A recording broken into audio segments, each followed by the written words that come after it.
నమస్తే, నేను Kavitha. Welcome to a special discussion. దర్శకుడు కొరటాల శివ వివాదంలో చిక్కుకున్నారు. ఆయనపై క్రిమినల్ కేసు నమోదైంది.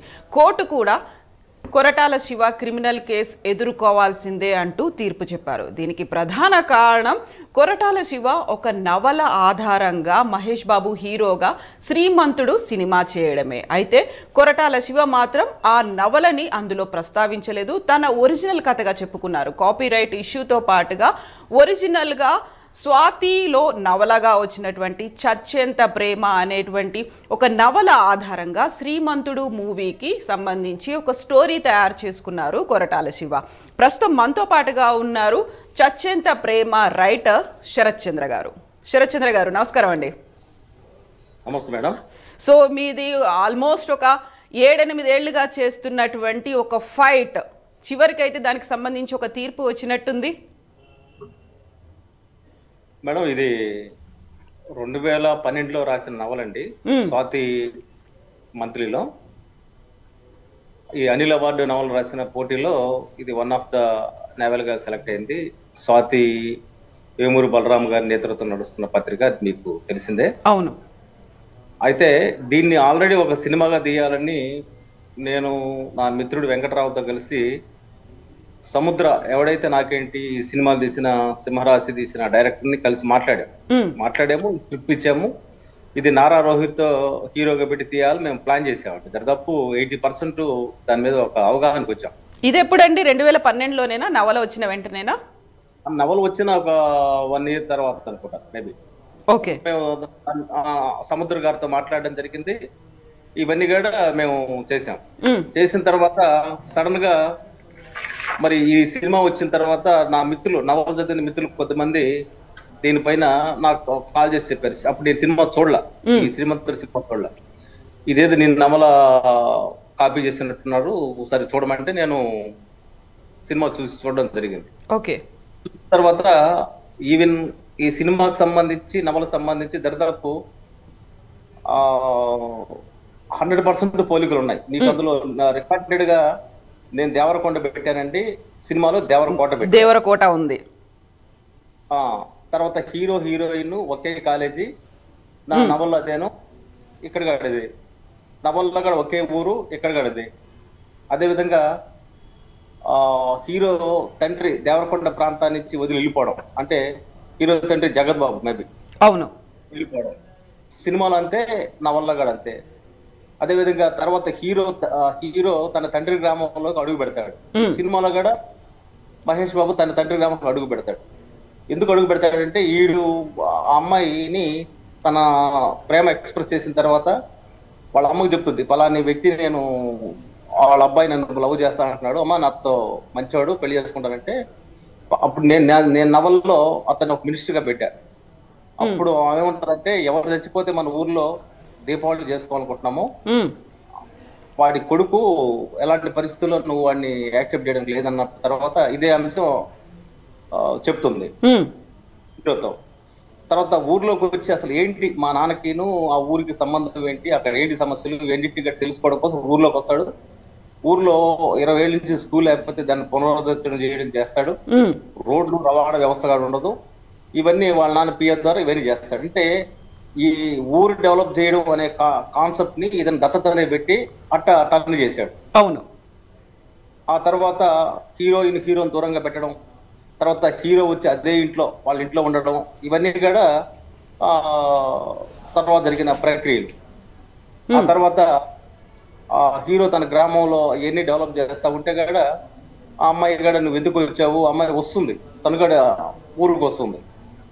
తర్వాత హీరో తండ్రి పలానా తెలిసిన తర్వాత హీరోని దూరంగా పెడుతుంది కదా హీరోయిన్. అవును.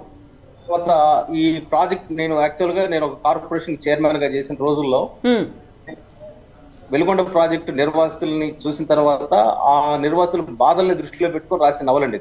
ఓకే. ఒక అమ్మాయి అబ్బాయికి ఇక్కడ నేను నువ్వంటే నాకు చచ్చేంత ప్రేమను ఎక్కడ అండు నవల చదివితే అర్థమవుతుంది.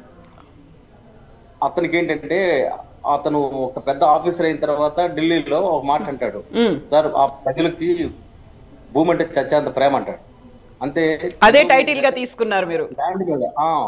అంటే వాళ్ళకి భూమి అంటే చచ్చేంత ప్రేమ, అందుకోసం నేను వాళ్ళకి న్యాయం జరగడం కోసం ఆఫీసర్ అయ్యాను వెలికి చెప్పి నేపథ్యంలో అతని ఉద్దేశం ఏంటంటే ఈ భూమిని భూమి పరిహారం కోసం పోరాటం చేస్తుంటారు.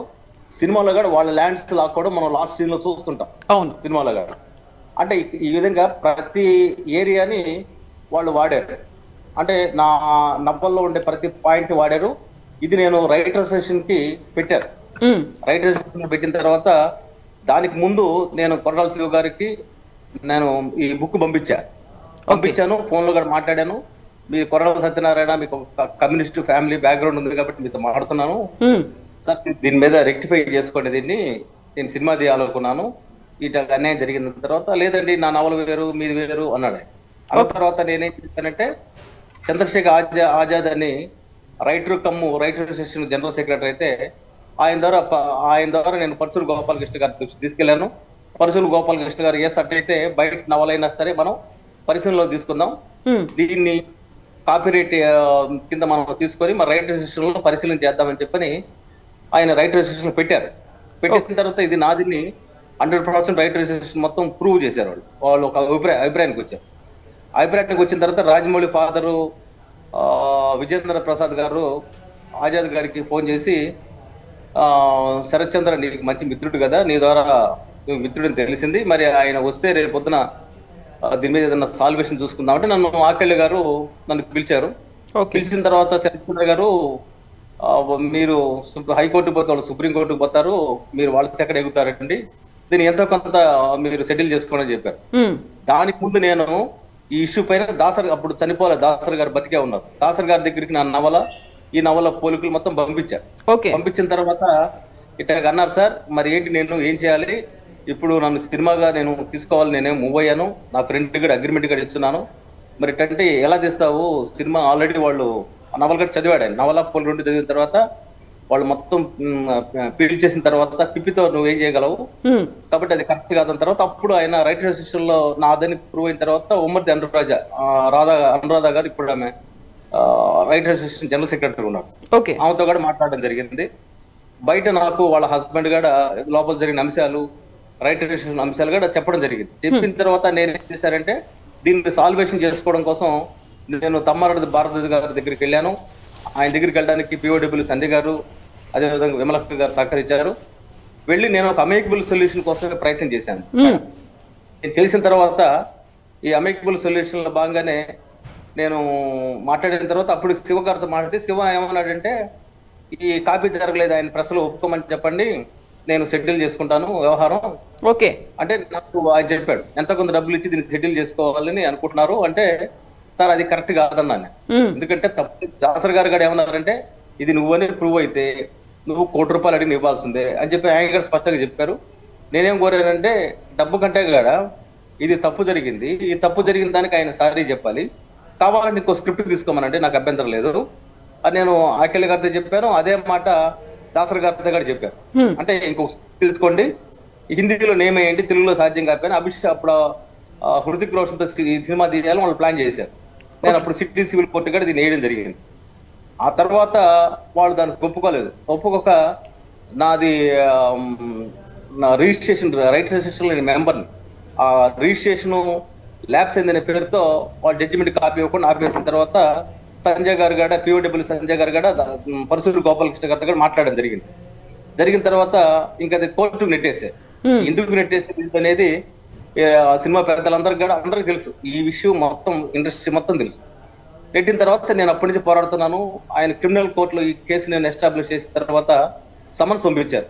ఎవరికి? మహేష్ బాబు గారికి, అదేవిధంగా కొరటాల శివ గారికి, మన ఎన్ఎన్ నవీన్ గారికి పంపించారు. పంపించిన తర్వాత వీళ్ళు ఎవరు రెస్పాండ్ కల తప్ప 5-6 నెలలు నేను వెయిట్ చేశాను. అనేక సార్లు వెళ్ళారు వాళ్ళ దగ్గరికి, నోటీసులు వెళ్ళి వాళ్ళు రెస్పాండ్ కాల. ఇవన్నీ జరుగుతున్న క్రమంలో ఫైనల్ గా జడ్జి ఏం చేశారంటే వాళ్ళకి నోటీసులు ఇచ్చి ఇంకా అరెస్ట్ వారెంట్ వచ్చే పరిస్థితుల్లో వాళ్ళు ఏం చేశారంటే హైకోర్టు ద్వారా ఇప్పుడు ఈ సినిమాకి ప్రొడ్యూసర్ ఎవరంటే ఎంబీ క్రియేషన్స్ అధినేత మహేష్ బాబు గారు, అదేవిధంగా ఎన్ఎన్ నవీన్ గారు. నవీన్ ఆయన మైత్రి మూవీస్ ప్రొడ్యూసర్ గా ఉన్నారు.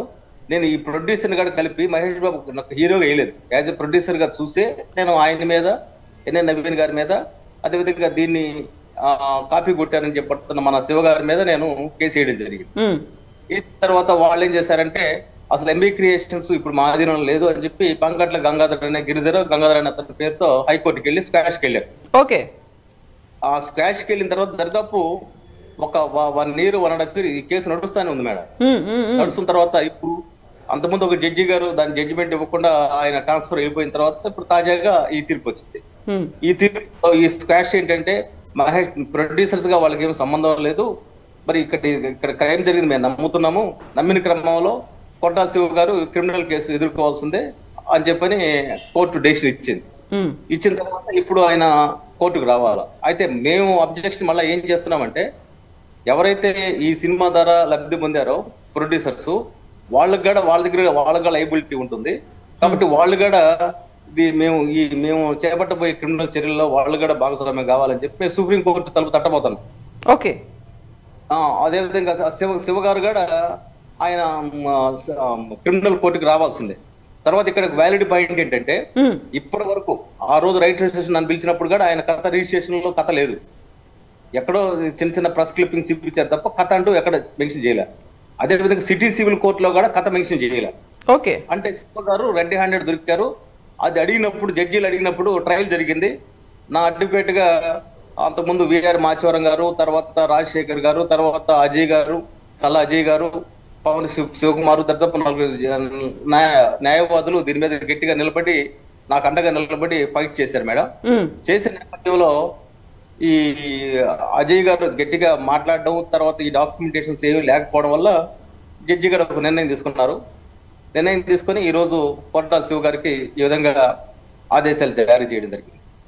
సో 2015లో సినిమా రిలీజ్ అయింది, అప్పుడే మీరు ఐడెంటిఫై చేశారు. ఆ తర్వాత సినీ ఇండస్ట్రీకి చెందినటువంటి పెద్దలు మధ్యవర్తుల ద్వారా కొరటాల శివ గారిని రీచ్ అయ్యే ప్రయత్నం చేశారు. బట్ ఎట్ లాస్ట్ ఒక ఫైనల్లీ కోర్టు అయితే ఒక జడ్జిమెంట్ ఇచ్చింది, క్రిమినల్ కేసు ఎదుర్కోవాలనే చెప్పింది. ఇప్పుడు కొరటాల శివ దగ్గర నుంచి వచ్చినటువంటి రియాక్షన్ ఏంటండి? కొట్టాల శివ గారికి అప్పుడు కూడా తెలుసండి, ఒకసారి ఎన్టీవీలో దీని మీద డిబేట్ పెడితే ఆయన సబ్జెక్ట్ గట్టి తీసుకొస్తే ఆయన మాట్లాడుకుంటూ వెళ్ళిపోయాడు.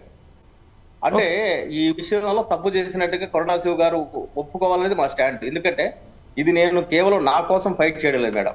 అవును, నేను ఖచ్చితంగా ఇది భవిష్యత్తులో ఏ రైటర్లకు సంబంధించిన మేధో శ్రమ కూడా దోపిడీ జరగకూడదు.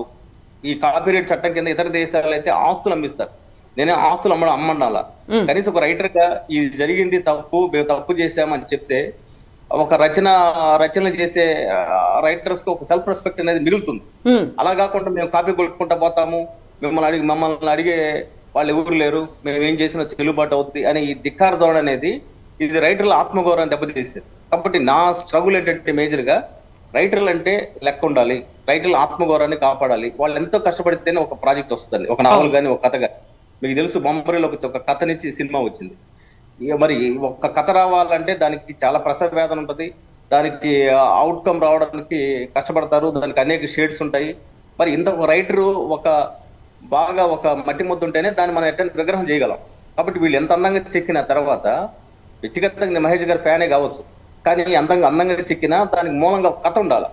ఆ హ్యూమన్ ఎమోషన్స్ తోటి భూమితో మనిషికి ఉండే కాంటాక్ట్, అదేవిధంగా పల్లితో ఉండే కాంటాక్ట్, ఇవన్నీ ఈ మానవ సంబంధాలని, అదేవిధంగా ఈ భావజాలాన్ని మొత్తాన్ని నేను ఎస్టాబ్లిష్ చేసి రాసిన నవల్ని నేనే సినిమా తీయాలనుకున్నప్పుడు జరిగిన ఈ అన్యాయానికి ఎవరు సమాధానం చెప్తారు? అందుకే సినిమా పెద్దలు దాసర్ గారు పోయిన తర్వాత పట్టించుకునే దిక్కుగా లేని పరిస్థితి ఒకటి ఉంది. ప్రసన్న గారు ఒకసారి మాట్లాడారు, ప్రత్యక్షంగా నాతో కూడా మాట్లాడారు, నీకు అన్యాయం జరిగింది అన్నారు. అందరూ అన్యాయం జరిగింది అన్న వాళ్ళే, కానీ ఎక్కడ న్యాయం జరగాలనే దగ్గర ఇప్పటిదాకా ఒక క్లారిటీ లేదు. బయట వచ్చిన నవల కూడా దీన్ని మేము పరిగణలోకి తీసుకొని న్యాయం చేద్దామని పరశుడు గోపాలకృష్ణ గారు కూడా అన్నారు. అన్న తర్వాత నేను చెప్తున్నాను, నాకేంటంటే ఇప్పుడు కోర్టుకి వేశారు, కోర్టుకి వేసిన 7 ఏళ్ళలో కూడా ఇంకా వాళ్ళు ముందుకెళ్తారు, ఇంకొక 5 ఏళ్ళు 6 ఏళ్ళుగా నడపాలనుకుంటారు వాళ్ళు. కానీ సినిమా ఇండస్ట్రీ మొత్తం పెద్దలందరూ కూర్చొని దీని మీద ఇటువంటి తప్పు జరిగిందని మీకు ఫీల్ అయ్యారు. మీరు ఆల్రెడీ డెసిషన్ జరిగింది, మీ దగ్గర రైటరైజేషన్ లో స్పష్టత ఉంది. సినిమా రైటరైజేషన్ లో ఉన్నప్పుడు రైటర్లు కోర్టు చుట్టూ ఎటు చెప్తారండి? నాకు 4 లాయర్లని మెయింటైన్ చేయాలంటే చిన్న విషయమా? ఆ తర్వాత మహర్షి సినిమా నేను రాసిన సమాహారం కథ కాపీ అయితే నేను ఇన్నిటికి కోర్టు చుట్టూ తిరగలేక ఆగిపోయా. బట్ ఇప్పుడు ఈ ఆత్మవిశ్వాసంతో దానికంటే మహర్షి సినిమా మీద కానీ వెళ్ళబోతున్నాను. ఎందుకంటే అక్కడ కూడా అమెరికా నుంచి తన స్నేహితుడు తన స్నేహితురాలు ఆత్మహత్య చేసుకుంటే ఒక రైతు కూతురు ఎందుకు ఆత్మహత్య చేసుకున్నాను వచ్చి రైతుల కోసం మద్దతుగా చేసిన పోరాటం అది సమాహారం కథగా వచ్చింది, నవ్విలో వీక్లీలో కథగా వచ్చింది. ఓకే, అంటే అది ఎప్పుడు వచ్చిందండి? ఈ సమాహారం ఎప్పుడు వచ్చింది? ఎందులో వచ్చింది ఇది? సమాహారం అనే కథ నవ్వి వీక్లీలో వచ్చింది, నవ్విలో వచ్చిన కథ అండి ఇది. ఆఖరిలో మహేష్ బాబు చెప్పిన స్పీచ్ అంతా ఆ కథలో ఇది. తర్వాత మీకు లైవ్ తర్వాత కూడా మీకు కథ పంపిస్తాను, చదవండి మేడం. డెఫినెట్ గా రైటర్ ఎంత నిస్సహాయంగా నిలబడిపోతాడంటే, ఇప్పుడు నేను ఈ కేసు మీద నేను హైదరాబాద్ లో సిటీ సివిల్ కోర్టు తిరిగాను, క్రిమినల్ కోర్టు తిరిగాను, మరి హైకోర్టు తిరిగాను. మరి ఇన్ని నా టైం అంతా దీనికోసం ఫీల్ చేయలేను కదా మేడం, అందుకే నాకు ఆగిపోయా. కానీ బట్ ఈ హైకోర్టు ఇచ్చిన తీర్పు వల్ల రైటర్లకి ఒక ఆక్సిజన్ వచ్చినట్టుగా అయ్యింది ఇది. కాబట్టి దీన్ని బేస్ చేసుకుని దాని మీద నేను ఫైట్ చేస్తాను. నేను బేసిక్ గా చేసే ఫైట్ ఏంటంటే అండి, దీనికి ముందుగా మేడం ఈ సబ్జెక్ట్ మీద నరేష్ గారితో కూడా మాట్లాడా. ఓకే, ఎంఎస్ రాజు నా మిత్రుడు ఉంటే ఆ మిత్రుడు నరేష్ గారితో కూర్చొని మాట్లాడితే నరేష్ గారి గట్ట కృష్ణ గారికి చెప్పారు. కృష్ణ గారికి చెప్పిన తర్వాత ఆయన విజయ నిర్మల గారికి చెప్పారు. తర్వాత నమ్రత శిరోద్కర్ గారి దగ్గరికి ఇష్యూ వెళ్ళిందని విన్నాను. బట్ నమ్రత శిరోద్కర్ గారు లైట్ గా తీసుకున్నారు. తర్వాత కోర్టులో ఉంది కదా ఇష్యూ అని చెప్పి దాటేశారు. నేనేమంటానంటే, కోర్టు మా దగ్గర డబ్బులు ఉన్నాయి. ఇప్పుడు అవతల అడ్వకేట్ ఎవరండి? నిరంజన్ రెడ్డి గారు, జగన్మోహన్ రెడ్డి గారి కేసులు వాదించే వ్యక్తి, రాజ్యసభ సభ్యుడు. ఆయన ఎదుర్కోవాలంటే సాధారణ రైటర్లకు సాధ్యం అవుతుందండి. అదేవిధంగా ఆయన ఎదుర్కొనే లాయర్లు పెట్టాలంటే కూడా మాకు చాలా కష్టం, చాలా పెయిన్, చాలా డబ్బులు ఖర్చు పెట్టాల్సి వస్తుంది. ఒక్క లాయర్కి ఒక్కసారి సిట్టింగ్ డబ్బులు ఇవ్వాల్సిన పరిస్థితి వస్తుంది. కానీ అయినప్పటికీ కూడా వాళ్ళందరూ నా దగ్గర నుంచి డబ్బులు ఆశించకుండా, నాకు పనిచేసిన అడ్వకేట్స్ అందరూ కేవలం నాకు అన్యాయం జరిగిందన్న ఉద్దేశంతో న్యాయం చేయాలని వాళ్ళంతా నాకు అండగా నిలబడ్డారు. కాబట్టి ఈ సందర్భంగా నా కేసు విషయంలో వాదించబడ్డ ప్రతి లాయర్కి నేను రుణపడే ఉన్నాను. అయితే వాళ్ళందరూ కాన్సెప్ట్ కూడా ఏంటంటే, తాజాగా సుప్రీంకోర్టుకి వెళ్ళి ఒక సీనియర్ అడ్వకేట్ చౌదరి గారు కూడా ఆయన టేకప్ చేసి మొత్తం చూసి ఆయన కూడా నేను సుప్రీంకోర్టు కూడా ఆయన వాదించడానికి సిద్ధంగా ఉన్నాడు. అంటే ఇక్కడ నేనేమంటానంటే, న్యాయవాదులు నిలబడ్డారు. నాకు డబ్బుల కోసమే కాకుండా ఇక్కడ ఈ అబ్బాయికి అన్యాయం జరిగింది, ఈయనకి అన్యాయం జరిగింది, మనం సపోర్ట్ చేయాలి అని నిలబడ్డారు. అందుకని ఏంటంటే, ఎప్పుడైనా సరే రైటర్కి, ఒక కామన్ రైటర్కి సపోర్ట్గా నిలబడడం అనేది సొసైటీ నుంచి ఒక మంచి అప్రిసియేషన్. అందుకే నేను శివగారితో ఇది సాల్వ్ చేసుకుందామని నేను దరిదాపు ఒక 2 నెలలు ప్రయత్నం చేశానండి. కానీ ఆయన దిగి రాలా. ఇప్పటికీ దిగొస్తారు నమ్మకం నాకైతే కలగడం లేదు. కాబట్టి అయితే నా ఉద్దేశం ఏంటంటే, వాళ్ళు దిగొస్తే చర్చించడానికి నేను సిద్ధం, దిగి రాకపోతే ఫర్దర్ గా మూవ్ కావడానికి నేను సిద్ధంగా ఉన్నా. దీన్ని ఎక్కడ దాకా పోతాను, వాళ్ళు సుప్రీంకోర్టుకు పోతే నేను కూడా పోవడానికి సిద్ధంగా ఉన్నాను.